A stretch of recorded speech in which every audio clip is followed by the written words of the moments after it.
பையனுக்கு 30 வயசுக்கு மேலே ஆயிடுச்சிங்க. கல்யாணம் தள்ளி தள்ளி போயின்னு இருக்குது. நல்லா படிச்சிருக்காருங்க, டிஸ்டிங்ஷனில் பாஸ் பண்ணியிருக்காரு. ஆனால் அவர் நினைக்கிற மாதிரி ஒரு நல்ல சம்பளத்தில் வேலை கிடைக்க மாட்டேங்குதுங்க. அதே மாதிரி தாங்க, வேலை கிடைச்சாலும் கூட பொண்ணு அமைய மாட்டேங்குது. இப்படி அடுக்கடுக்காக சிலருடைய வாழ்க்கையில் எந்த ஒரு நல்லதுமே நடக்காமல் பிறந்ததுலேருந்தே கஷ்டத்தை தாங்க அனுபவிச்சுன்னு இருக்கேன், என்னன்னே புரிய மாட்டேங்குது அப்படின்னு சொல்கிறவங்க ஜாதகத்தெல்லாம் பார்த்திங்கன்னா பித்ரு தோஷம் இருக்குங்க. இந்த பித்ரு தோஷம் எதனால் வருது? நம்முடைய முன்னோர்களுக்கு நாம் திதி கொடுக்காமல் இருக்கிறது, முன்னோர்களை வணங்காமல் இருக்கிறது, அவங்க சொல்லிட்டு போன சில விஷயங்களை நாம் பண்ணாமல் இருக்கிறது. இதனால தாங்க அந்த பித்ரு தோஷம் எல்லாமே வருதுங்க.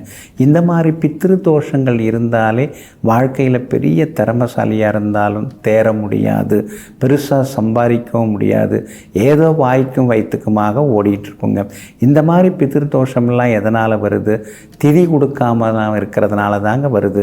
இன்றைக்கி பாருங்கள், தை அமாவாசை ரொம்ப ரொம்ப விசேஷமான அமாவாசைங்க.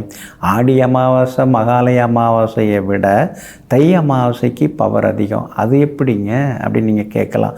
ஆடி அமாவாசை மகாலய அமாவாசைலாம் தட்சிணாயன புண்ணிய காலத்தில் வருதுங்க. ஆனால் தை அமாவாசை மட்டும்தான் உத்தராயண புண்ணிய காலத்தில் வருதுங்க.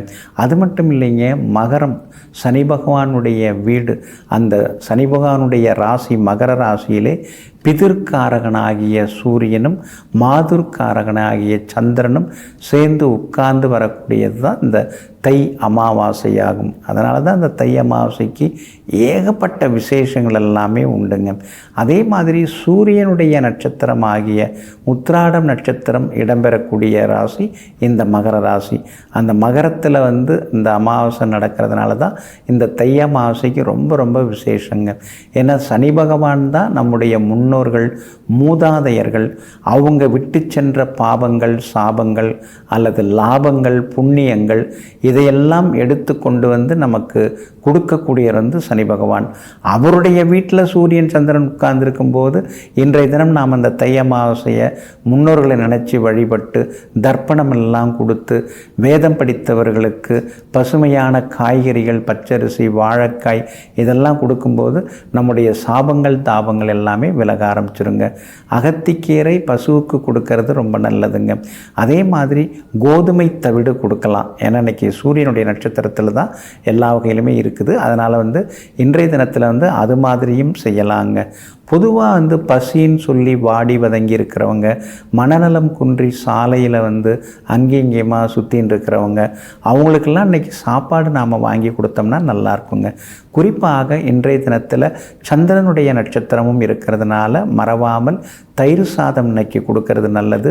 அதே மாதிரி மற்ற சாதங்களும் தரலாம், இருந்தாலும் தயிர் சாதம் கொடுத்தா நல்லது. சாம்பார் சாதம் கொடுக்கறது ரொம்ப ரொம்ப நல்லதுங்க. அது மாதிரி கொடுப்பதன் மூலமாக நல்லதெல்லாமே நமக்கு நடக்க ஆரம்பிக்கும். பித்ரு ஸ்தோபம், பித்ரு சாபம், தோஷம் அதெல்லாமே விலக ஆரம்பிக்குங்க. அதனால் நம்முடைய முன்னோர்களுக்கு பிடித்த உணவு அதெல்லாம் நம்ம படையலாக போட்டு வணங்கி அதை காகத்துக்கு வச்சுட்டு சாப்பிட்றது ரொம்ப நல்லது. நம்முடைய முன்னோர்களுடைய படத்தை எடுத்து தொடச்சிட்டு சந்தனம் குங்குமம் இட்டு வடக்கு அல்லது கிழக்கு பார்த்து வைக்கிறதும் ரொம்ப ரொம்ப நல்லதுங்க.